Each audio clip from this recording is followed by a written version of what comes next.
Welcome to day 22 of the Kunnin Orruk's journey to the Atlantic City Open in Atlantic City, New Jersey.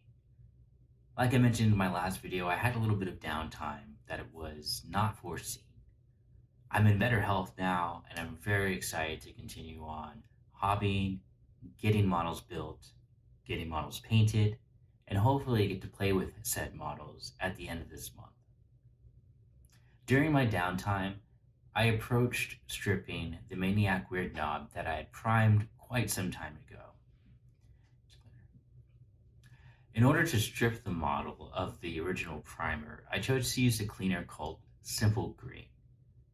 In its pure concentrate form, if you soak the models, you should be able to, maybe with a light abrasive like a toothbrush, rub off the previous primer from the original model resin, metal, or plastic. My initial test with this, I left the Maniak Weirdnob in the Simple Green for about 3 days. Turns out the container that I had left it in had a bit of a crack in it, so there was some leakage. And when I went to scrub the model, the primer wasn't removing to a point. In order not to delay myself any further, I went ahead and ordered another Maniak Weirdnob so I can just start with a model from scratch and get that cleaned up. Not wanting to leave the primed model in its current state, I went ahead and filled up another container with Simple Green, and I've been leaving it to soak, I think, for about 6 days now. Honestly, I lost track, and it's been sitting out on my porch for a minute. So tomorrow, I'm going to give scrubbing it a shot, and we'll see how well the Simple Green works for removing previous prime jobs. And again, it's okay if the primer doesn't come off to the point I would like. There are other alternatives. I think Citrus Strip was recommended, and I have a backup model, which was the entire reason for ordering one. Speaking of ordering, I was able to procure the rest of the models I need to assemble the army.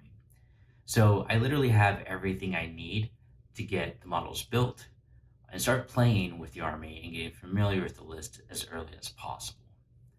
My goal there is to have everything built by the end of the month, though given the time constraints and some travel that I have, it's more realistic that within the first week of May, I'll have the army ready to start running some missions with the local game group.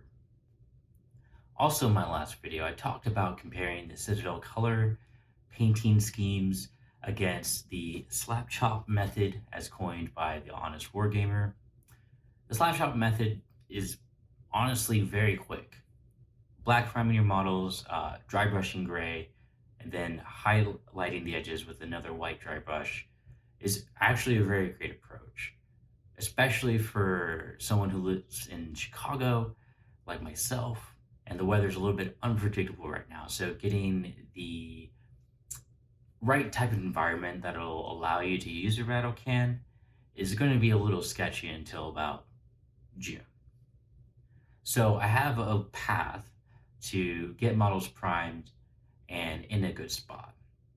But with that, WASCOP has been a great demonstration model on why using the color that you are going to ultimately apply via contrast or speed paint as the base layer first seems to achieve a better result, or at least a result that I like. And I tend to be a guy who likes highly saturated colors, and I think that comes out in the WASCOP model. Priming black, dry brushing gray, and doing the white highlights, I still think it's a great look. It's just a little bit muted for my taste, and I think if I can spend the extra bit of time basing some colors in before applying the contrast paints, I'm just going to be happier overall, and it's going to make the army pop more on the table. That's not to say that I won't be employing the slap chalk technique for various parts of the models. The boars, for example, I think are perfect candidates to do a very quick speed paint, especially since I'll be sub-assembling the boar boys in order to make sure that they look as good as they possibly can. Stage 22, I think I have about another 40, a little over 40 days to get ready for the Atlantic City Open. Can I do it? I'm pretty confident. And I'm emboldened and only encouraged more with the progress that I've been able to make and the practice that I've gained in painting Weirdnob. I can only imagine after I finish painting the entire rest of this army, the skills that I'll gain and the experience I'll gain in the process. Heck, maybe one day I'll be as good as Shane Workshop. Probably not.